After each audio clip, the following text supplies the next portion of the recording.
lo entienden. Si ustedes entienden esto, va muy bien. Si no lo entienden, va muy mal. Ajá, el sistema nervioso se divide tanto anatómicamente como fisiológicamente, ¿verdad? Anatómicamente, los que vieron anatomía conmigo, ya les di como una breve introducción de cómo se divide el sistema nervioso. Lo que todos vieron.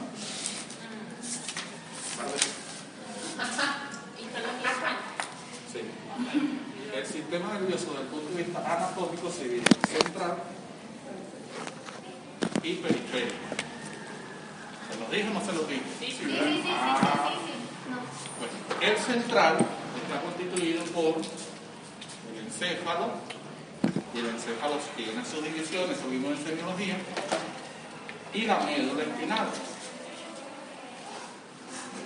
Y el sistema nervioso periférico lo constituyen los nervios que salen del sistema nervioso central, que son los pares craneales, que son, ¿cuántos pares craneales? 12. 2. Y los nervios raquídeos, que son los nervios que van a formar la rama anterior que forman. 3.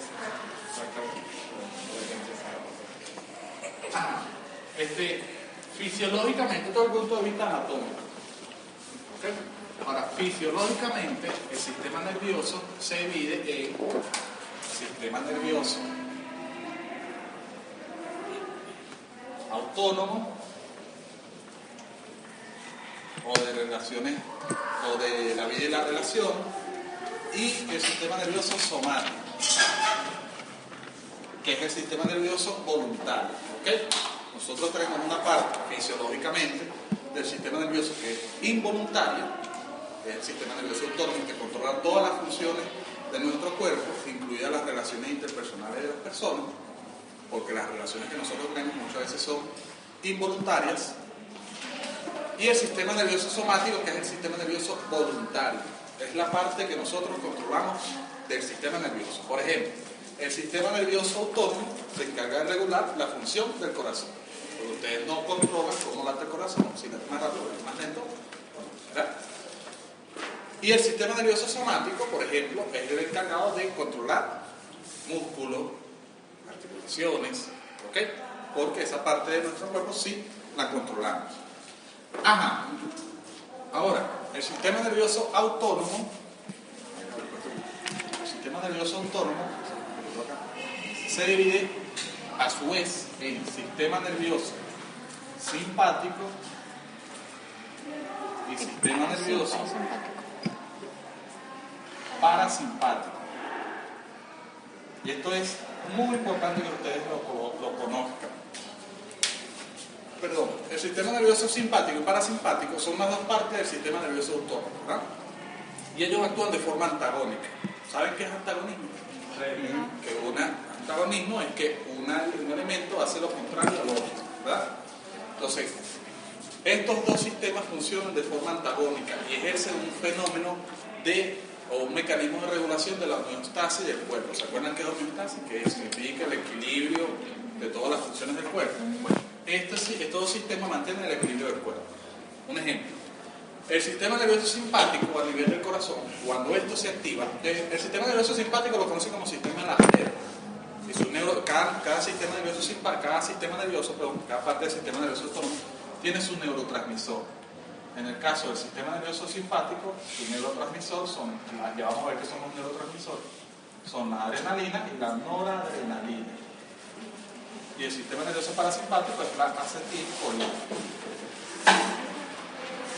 Ajá, entonces el sistema nervioso simpático es el sistema del estrés o de alerta del cuerpo, y el parasimpático es el sistema de descanso. ¿Qué quiere decir eso? Bueno, cuando nosotros estamos estresados, los van caminando por acá y los van a robar. ¿Qué pasa primero con el corazón? ¿Qué le pasa al corazón? Esa late más rápido, ¿verdad? ¿Por qué? Porque se activa el sistema nervioso de las alertas y el sistema nervioso simpático empieza a producir adrenalina y noradrenalina. ¿Qué hace la adrenalina en el músculo cardíaco? Le dice que empiece a latir más rápido. Taca, taca, taca. ¿Por qué? Porque si estamos en un momento de angustia, ¿qué necesitamos nosotros? Producir mucha energía. ¿Ok? ¿Y qué tiene que hacer el corazón? Bombear más sangre ¿verdad? Latir más rápido para bombear más sangre, para que llegue más oxígeno a los tejidos, y mientras más oxígeno le llega, más energía se produce. ¿Ok? Pero eso no se puede quedar así, porque entonces el corazón late, y en un momento que se fatiga, se para el corazón y se muere el paciente con un infarto. ¿Ok?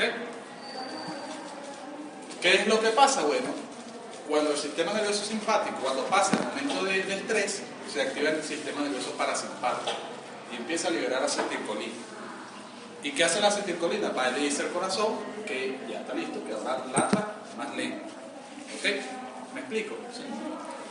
Es lo mismo que pasa cuando uno, por ejemplo, se monta una montaña rusa. Cuando uno se monta una montaña rusa, se activa el sistema nervioso simpático o la adrenalina, se empieza a producir adrenalina, y cuando uno se baja de la montaña rusa, uno le da sueño.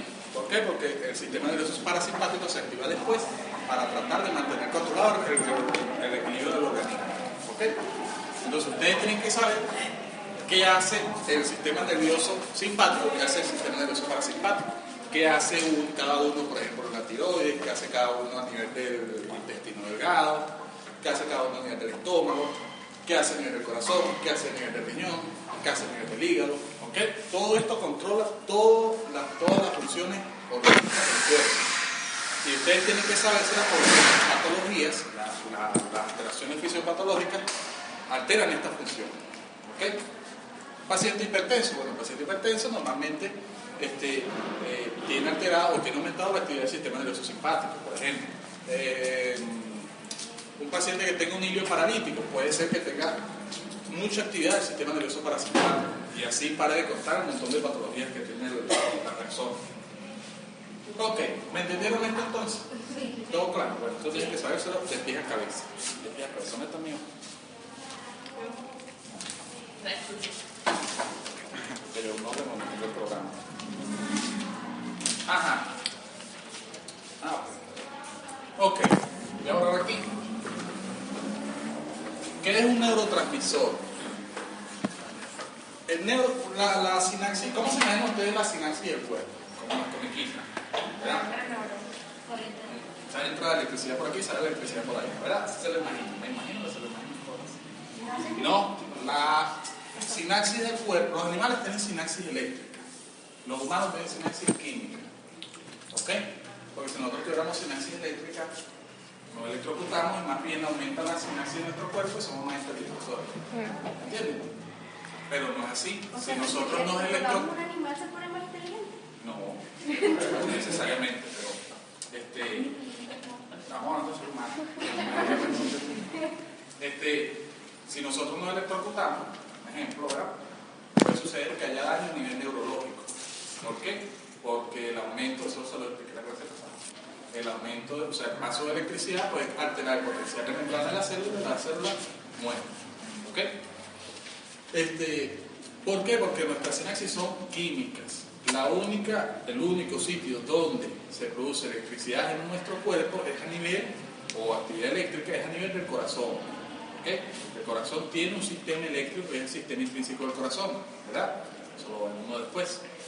Pero es el único sitio. Los demás solamente, o los demás sitios de sinapsis son sinapsis químicas que necesitan del paso de una sustancia de una neurona a una célula o de una neurona a otra neurona. ¿Ok?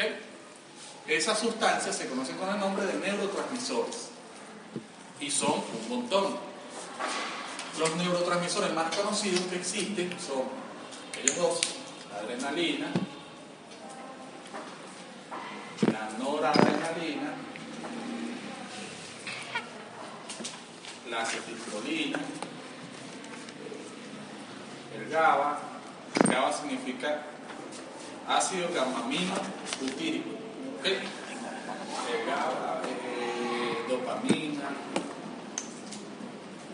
serotonina. Esos son los neurotransmisores. Hay más, pero esos son los más conocidos. ¿Okay? Los más usados del cuerpo son estos cuatro. ¿Ok? Y después le sigue la dopamina. Como les dije, el sistema nervioso simpático ejerce o regula su actividad por medio de todos los neurotransmisores, que son adrenalina y noradrenalina, que se conocen por el nombre de catecolaminas. Si vieron histología, bueno, ustedes sabrán que en la médula suprarrenal se producen catecolaminas, ¿ok? Específicamente en la corteza. Se producen catecolaminas. Las catecolaminas son adrenalina y noradrenalina. Cuando nosotros tenemos, ¿qué hace la adrenalina? Y la noradrenalina activa el sistema nervioso simpático, ¿verdad? Cuando nosotros tenemos un paciente que, vamos a suponer, tiene la frecuencia en 50 o en 40 latidos por minuto, ¿qué hacemos? Vamos a poner otro ejemplo. Tenemos un paciente que entró en paro cardíaco. ¿Qué creen ustedes que le ponen al paciente? Adrenalina, convertir con el corazón. ¿Por qué? Porque la adrenalina estimula los receptores del sistema nervioso simpático en las células cardíacas. ¿Para qué? Para tratar de que el corazón llegue otra vez a latir. ¿Me explico? Por eso es que es importante que ustedes aprendan esto, porque van a entender por qué se usa cada elemento en cada momento de la medicina. Porque acuérdense que no es ejercer solamente como un robot. Yo vi que en Grey's Anatomy le voy a poner adrenalina. No, tienen que saber por qué le voy a poner. ¿Por qué le voy a poner adrenalina? Bueno, por esto y esto. ¿Ok? La acetilcolina es la que activa el sistema nervioso parasimpático. Hay una enfermedad conocida como síndrome anticolinérgico, que son los pacientes que se intoxican con un carbonato, por ejemplo el campeón. ¿Ok? El matarrato. El campeón no, perdón, el campeón no, el baigón, una cosa. El campeón es un cariño. Es un veneno, pero tiene su nombre. No me acuerdo ahorita, es un antivitamina K. Produce hemorragia el campeón, que se lo toma, se le produce hemorragia. Por ejemplo, el baigón, una persona de un cuarto cerrado y echa rocío baigón como loco, por todos lados. Y cuando entra de una hora ahí, y entra en un estado llamado, una intoxicación conocida como síndrome anticolinérgico. ¿Qué es eso? Que el baigón produce que el sistema nervioso simpático produzca demasiada adrenalina y que el sistema nervioso parasimpático no produzca acetilcolina. Y está el sistema nervioso simpático demasiado activado. ¿Ok? Eso compone cinco síntomas que son: hay una mnemotécnica que es ciego como un murciélago, rojo como un tomate, caliente como una plancha. No me acuerdo la otra. Eso es medicina interna. Pero bueno, lo cierto es que todos esos síntomas nos produce la activación del sistema nervioso simpático. ¿Ok? Y por eso, si ustedes se conocen qué es lo que ejerce el sistema nervioso simpático, qué es lo que produce la adrenalina en el cuerpo, ustedes van a entender, bueno, mira, se pone rojo porque el sistema nervioso simpático aumenta el gasto cardíaco. ¿Por qué? Porque hace que el corazón lata más rápido. Y si late más rápido, llega más sangre a los tejidos, y como la epidermis es transparente, se refleja el aumento o la congestión sanguínea a nivel de la adrenalina. Y el paciente pone rojo. ¿Me explico? El sistema nervioso simpático produce que las pupilas se dilaten. Si las pupilas están muy dilatadas, no le llega luz a la retina, entonces el paciente anda ciego. Así con las pupilas grandotas y anda ciego. ¿Ves? Entonces todo tiene un porqué. ¿Me explico? ¿Y qué hacemos nosotros? Bueno, lo que hacemos es contrarrestar la adrenalina y le ponemos acetilcolina. También. Ajá. El GABA es un neurotransmisor inhibidor. ¿Qué quiere decir eso? Ya lo vamos a ver. Y la dopamina y serotonina, más que todo la dopamina, regula el movimiento fino del cuerpo. ¿Okay? Lo que dicta que nosotros agarremos el marcador así, o agarremos así, o agarremos el borrador así, o que yo pueda ponerme entre los dedos, es la dopamina. En los pacientes con Parkinson, no se sabe por qué todavía, pero se produce una degeneración de las neuronas dopaminérgicas que hay a nivel del sistema límbico y a nivel de los núcleos del cerebro. Entonces, como no se produce dopamina, se pierde la capacidad, pero se pierde el movimiento fino del cuerpo. ¿Ok? Incluso usted le dicen al paciente con Parkinson, agárrame este bolígrafo, este marcador, y el paciente no lo agarra. ¿Ok? O usted le dice, haga el 3 y el paciente no puede. ¿Ok? Porque pierde la capacidad del tacto fino. ¿Ok? Entonces, la función de la dopamina es regular el movimiento fino del cuerpo. Ajá. Entonces, ¿cómo se produce la sinapsis? Bueno, vamos a suponer, vamos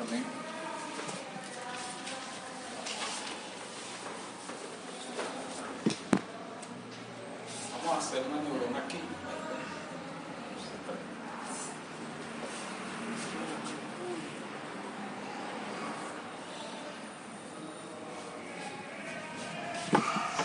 El núcleo, cuerpo, las dendritas del axón y las telodendritas, ¿verdad? Siempre acuérdense que el potencial de reacción de una neurona nace en el cuerpo, ¿verdad? Y va viajando por el axón. Si el axón no tiene mielina, el potencial de acción viaja continuamente, ¿verdad? Y si tiene mielina, viaja como brincando. ¿Se acuerdan que les dije? Entonces, aquí, estas telodendritas pueden estar en contacto con otra célula o con otra neurona. Depende del tipo de sinapsis que se produzca. Si es una sinapsis neuromuscular, bueno, aquí va a haber una célula muscular. ¿Verdad? Aquí va a haber una célula muscular. Entonces el impulso nervioso viene, el potencial de acción viene bajando por aquí, ¿verdad? Y entonces ese impulso nervioso, como yo les dije en la clase pasada, se transmite a la célula efectora, ¿verdad? Esto se llama unión neuromuscular, o también la llaman placa motora. ¿Qué es la placa motora? El punto donde la telodendrita de una neurona se une a una célula muscular, ¿okay? O a la membrana de una célula muscular. Parece que la célula tiene su membrana. Aquí está una membrana, entonces a esa membrana se están uniendo las telodendritas, ¿okay? Y la placa motora es donde se produce la transmisión nerviosa de una neurona, de un nervio, a una célula muscular, ¿okay? Ya ahorita vamos a ver cómo se produce la contracción del músculo. Ajá. Y puede suceder,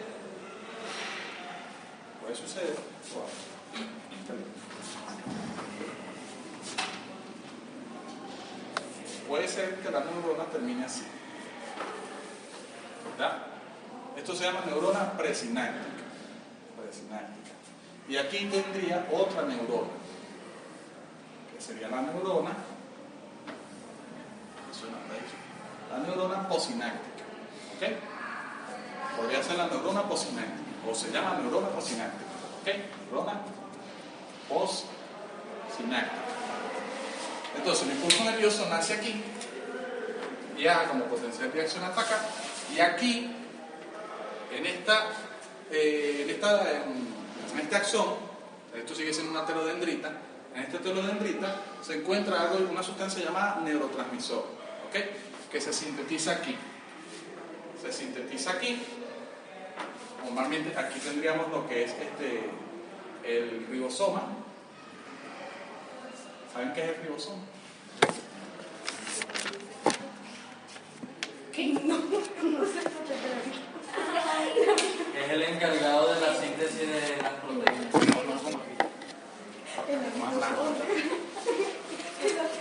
Entonces en el ribosoma se producen proteínas y los neurotransmisores son proteínas, ¿ok? Entonces esas proteínas viajan a otra estructura que se llama aparato de Golgi.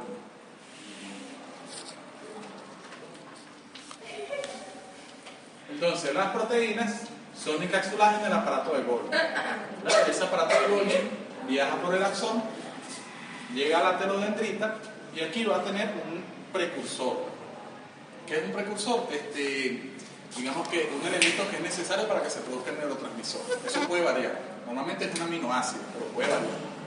Entonces ese precursor se une a la vesícula que contiene el neurotransmisor y se forma el neurotransmisor. Y ese neurotransmisor se mantiene ahí.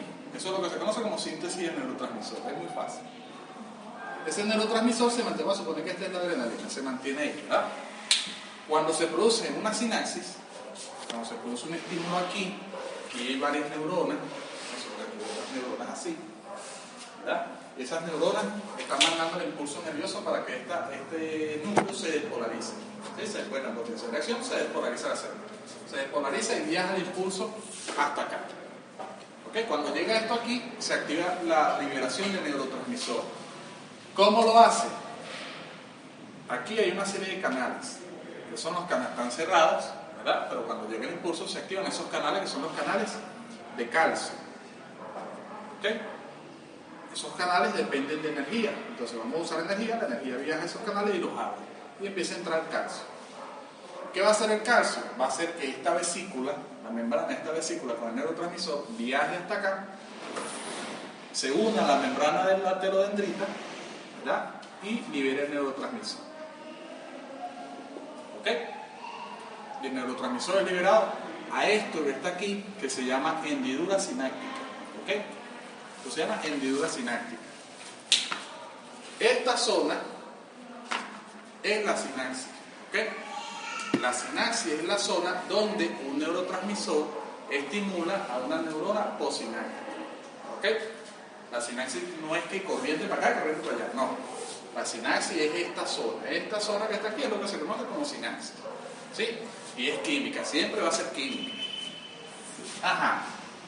Entonces viene el neurotransmisor y actúa sobre una serie de receptores que hay aquí, que depende del neurotransmisor, por eso van a depender los receptores. Si es un neurotransmisor, si es adrenalina o la noradrenalina, sus receptores se llaman receptores adrenérgicos. Si es la acetilcolina, los receptores se llaman receptores colinérgicos. Si es la dopamina, los receptores se llaman receptores dopaminérgicos.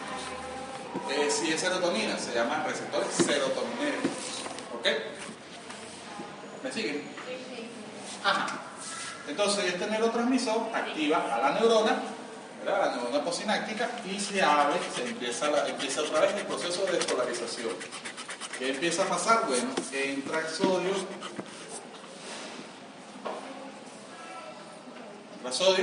se despolariza la membrana y luego sale potasio. ¿Se acuerdan de ese momento? Y ahí inicia otro potencial de acción de nuevo para otro neurona. Y así llevamos todo el tiempo, sinapsis, todo el día. Se dice que en el cerebro se producen más de 1.000 millones de sinapsis. Eso el cerebro está funcionando, hasta durmiendo a veces sinapsis del cerebro. ¿Okay? Lo único que la sinapsis disminuye más durante el sueño. Por eso es que dicen que uno descansa la mente durante el sueño. Pero siguen habiendo sinapsis, o sea que en menor cantidad. ¿Los que hablan dormidos se produce igual? Sí. Porque el insomnio, el sonambulismo, es un trastorno del estado modo del sueño.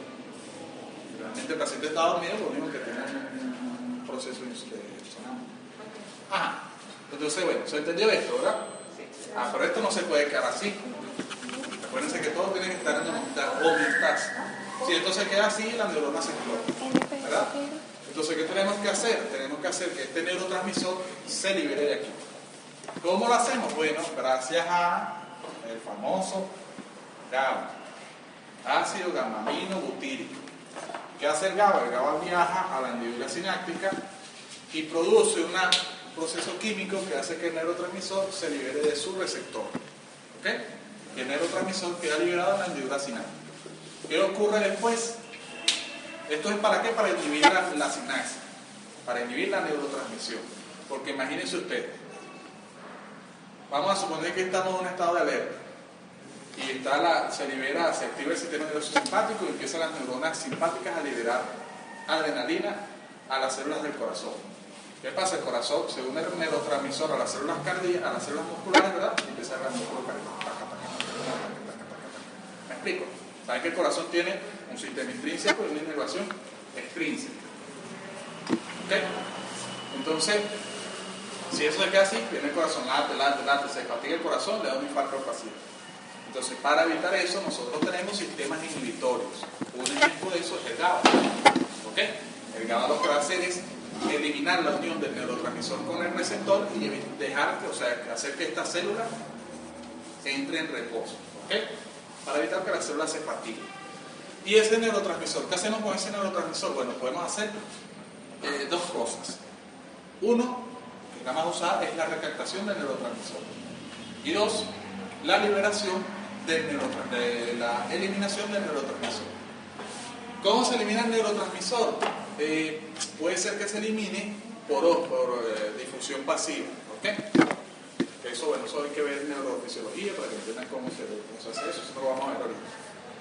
Y lo otro es por recaptación. ¿Cómo es por recaptación? Bueno, nuevamente entra otra molécula de calcio y hace que este neurotransmisor sea captado por la membrana de la neurona presináptica por un proceso llamado endocitosis. ¿Ok? ¿Qué es la endocitosis? Que inhibe las acciones en la endocitosis es cuando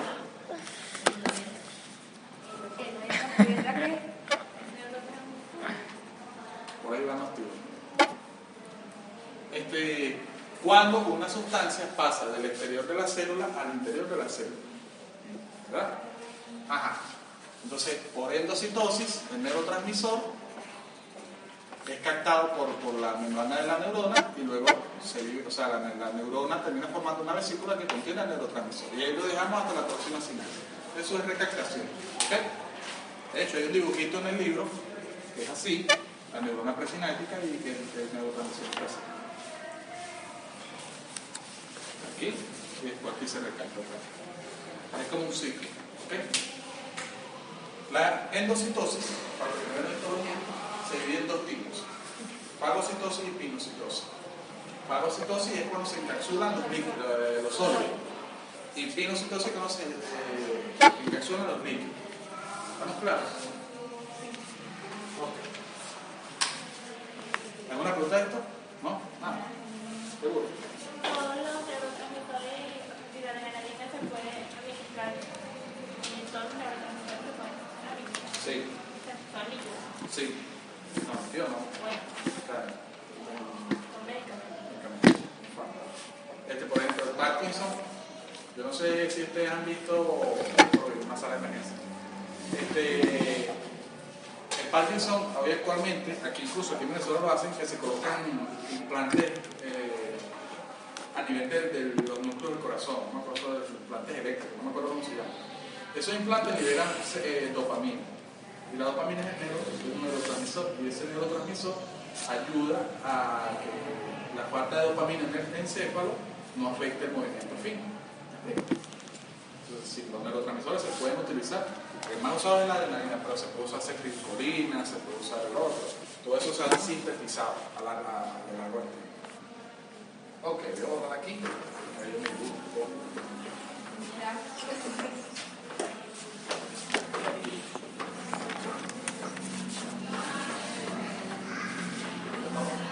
Eso es algo de Golgi.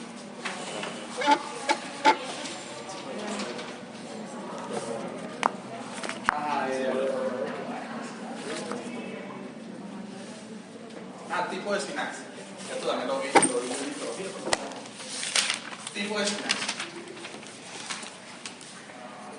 Las sinapsis son de varios tipos, ¿verdad? Puede ser sinapsis axoaxónica, por supuesto, para entender esto tiene beneficio de histología. Axoaxónica quiere decir que hace sinapsis un axón con un axón. ¿Ok? Puede ser axosomática, cuando hace sinapsis el axón con el cuerpo de la neurona, o sea, un axón de una neurona por el cuerpo de otra neurona. Puede ser axodendrítica, cuando es el axón con las dendritas, y axoespinodendrítica, cuando es el axón con una estructura, las dendritas de las neuronas, las dendritas de las neuronas. Esto es una neurona, unas dendritas. A veces las dendritas tienen unas espinas así. Entonces puede suceder que el axón haga sinapsis con esa dendrita, con esa espina de la dendrita, y se conoce entonces como sinapsis axoespinodendrítica. Estas son las sinapsis que se ven mucho en el cerebelo. ¿Okay? ¿Estamos claros? Ok. Y nos queda. Me copio las definiciones. Después la copia de la única. Axoaxónica, axosomática, axodendrítica y axoespinodendrítica. Ajá. Y nos queda contracción muscular. Esto es bastante bonito. Contracción muscular. Axodendrítica y Axoespinodendrítica. En el tétano sucede que hay un déficit del GABA. ¿Okay? En la sinapsis no hay GABA. Entonces la neurotransmisión es continua. Entonces, como el tétano afecta más que todo la neuromuscular, entonces las neuronas están constantemente estimulando al músculo de la persona con tétano. ¿Y cómo se encuentra la persona con tétano? Así. Todo reñido. ¿Ves? ¿Por qué? Porque obviamente el músculo está contraído constantemente por culpa del déficit de calcio. ¿Ven por qué es importante que no se acentúe esto? ¿Sí? Ok, eso lo quiero hacer una cosa. ¿Cómo se produce la contracción muscular? ¿Cómo está constituido el músculo? O mejor dicho, ¿cuáles son los tipos de músculos que hay? Cardíaco. Ajá. El músculo liso es el involuntario, ¿verdad? Que encontramos en la mayoría de las vísceras de nuestro cuerpo, menos en el corazón. El corazón es un músculo estriado cardíaco, pero es involuntario. Y en el cuerpo está el músculo estriado esquelético. Eso es fácil. Ahora, ¿cómo se produce la contracción? Es lo que quiero explicar. Ahora, ¿cómo está constituido un músculo? ¿Qué lo compone? El abdomen. ¿Quién da más?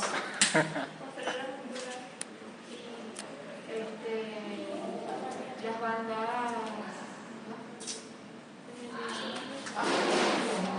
Vamos a suponer que esto es un músculo. Músculo. Cada músculo tiene filamentos. ¿Se acuerdan? Tienen filamentos. Filamentos no, tienen fascículos. ¿Ok? Fascículos, así grandotes. Todos los músculos, ven que por ejemplo el músculo estriado es así, ¿verdad?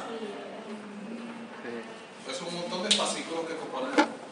Cada fascículo está constituido por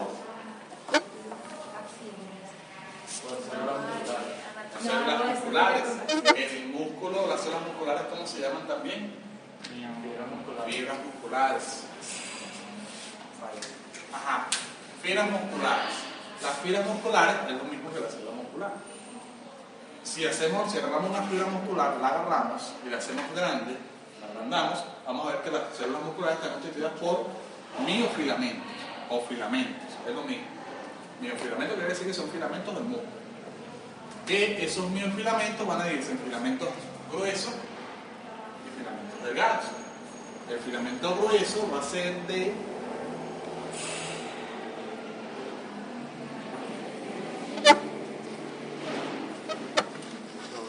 miosina. ¿Ok? El filamento grueso va a ser de miosina.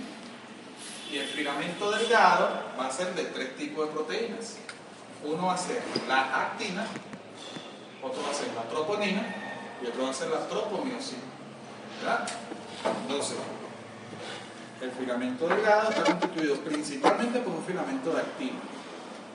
¿Verdad? Ese filamento de actina tiene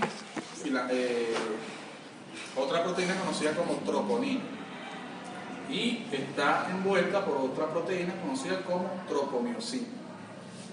¿Para qué sirve eso? Bueno, esto es una fibra muscular. Cuando la fibra muscular se despolariza, se activa. Mira, se activó la fibra muscular. ¿Qué ocurre? Se activó la fibra muscular. ¿Qué ocurre? Lo primero que va a pasar, esta fibra muscular tiene algo conocido como retículo endoplasmático rugoso, o también llamado retículo sarcoplasmático. ¿Okay? El retículo sarcoplasmático tiene la función de producir principalmente calcio. ¿Qué va a hacer el calcio? Cuando se activa la fibra muscular, el retículo endoplasmático produce calcio. ¿Qué hace el calcio? El calcio viaja hasta la troponina y le dice a la troponina: llegó la hora de contraerse. ¿Ok? La troponina dice: bueno, está bien. La troponina va y le dice a la tropomiosina: mira, hay que contraerse. Y la tropomiosina lo que está haciendo es tapando el sitio de unión de la cabeza de miosina. ¿Ok? Para que se contraiga esta cabeza, esto es la cabeza de miosina, esto tiene que unirse a esto. ¿Ok? ¿Sí? ¿Me explico? Pero esto está tapado. El sitio donde esta cabeza se une a la actina está tapado, está cubierto. ¿Quién la tapa? La tropomiosina. ¿Ok? ¿Me siguen hasta aquí? Sí. Entonces, ¿qué hace la troponina? La troponina le dice a la tropomiosina que se desplace para liberar el sitio de unión de la actina, de la miosina. ¿Me explico? Entonces, lo que se desplaza la tropomiosina, que se quita, viene la cabeza de miosina, capta que el sitio donde se tiene que unir está despejado, ¿verdad? Y comienza a tratar de unirse a la actina. Pero esa unión, la unión de ambas estructuras es muy débil. Entonces, para unirse fuertemente, la cabeza de miosina tiene que fosforilarse, pasar por un proceso de fosforilación. ¿Qué necesita para ese proceso de fosforilación? ATP. La molécula de ATP viaja hasta la cabeza de miosina y se produce el proceso de fosforilación. Se libera un fosfato y queda ADP. Y el fosfato es el que va a ayudar a que esta unión sea firme, sea fuerte, sea firme. ¿Ok? ¿Me explico? ¿Me expliqué? ¿No? Vuelvo otra vez. Ahora como el ejemplo del televisor. Sí.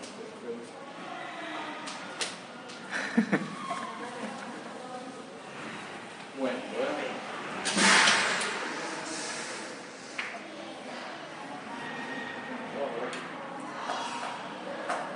vamos a ver cómo se lo puedo explicar. Como manzanita. Tiene unos caramelos por ahí.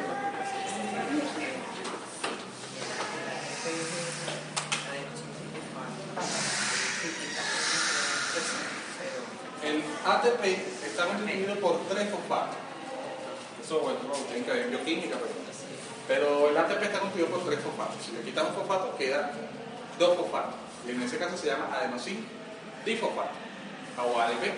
Si le quitas 2 fosfatos, queda 1. Y ahí se va a llamar adenosin monofosfato, o AMP. ¿Me explico? Ajá. Vamos a suponer que esto es la sal.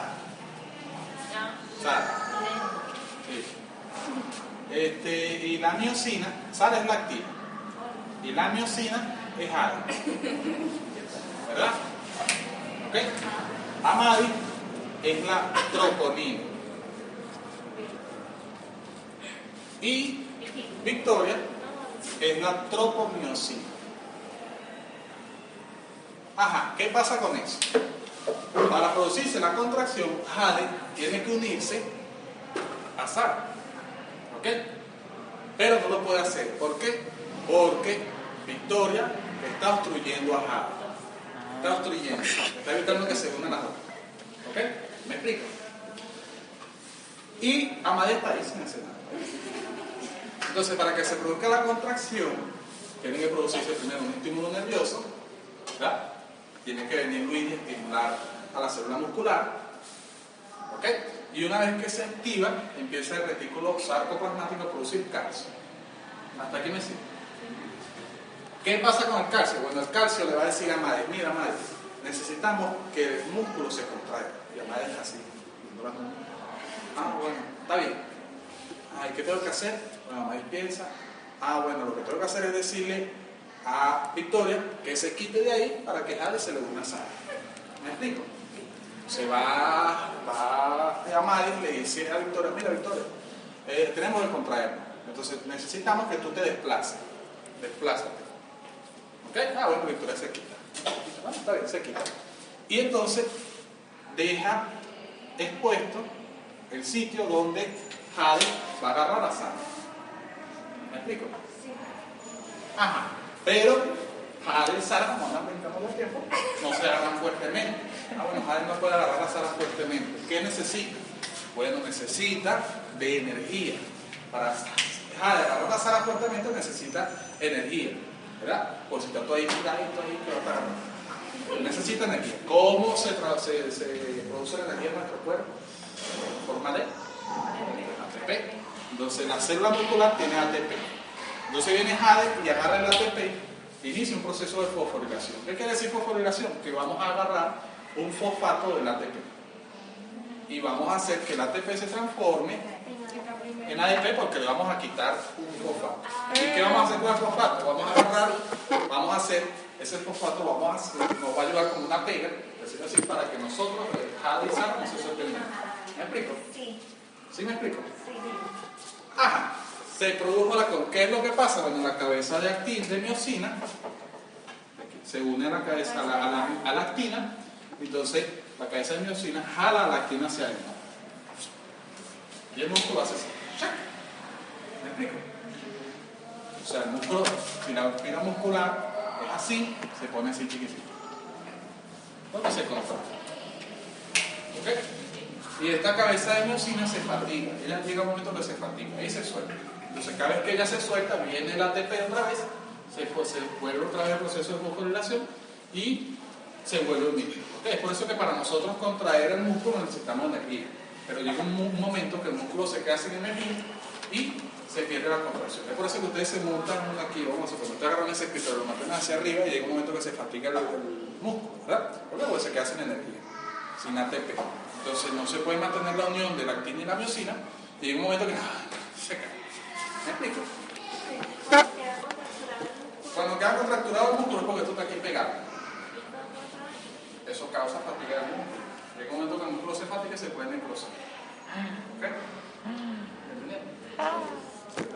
¿Sí? Primero un televisor, ahora ¿qué viene acá? Ajá. Ahora esto, como dice Sara, esto no se puede quedar así pegado, porque se va a morir el músculo. ¿Qué tenemos que hacer? Soltar esto. ¿Cómo lo vamos a hacer? Bueno, lo que vamos a hacer es que el ADP nos va a servir a nosotros como separador de esta unión. ¿Ok? Vamos a hacer un proceso inverso a la fosforilación. Yo tengo no me acuerdo el nombre, se llama en bioquímica, pero es un proceso inverso. Y el proceso inverso es hacer que el ADP se transforme de nuevo en ATP. ¿Ok? Entonces estas dos se separan.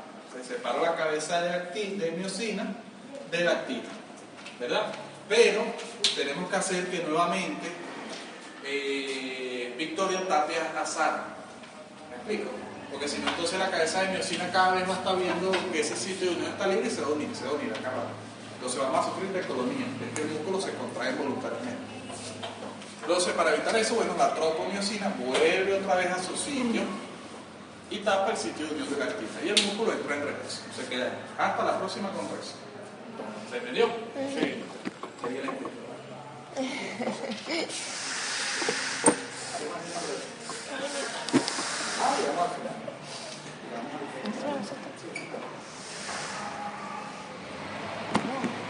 Ajá. Bueno, esto sería todo. Nos faltaría, después de esto viene fisiología cardiovascular. La cardiovascular es bastante chida. A mí también. Después viene digestiva, después viene renal, después viene cardiovascular, después viene respiratorio, después digestivo, renal, cardiovascular, respiratorio, renal, digestivo, glándulas anexas, sistema endocrino y sistema nervioso. Y órganos. ¿Alguna pregunta? ¿No? Nada. ¿Seguro? 100% seguro. ¿Sí? Okay. Bueno, estamos bien.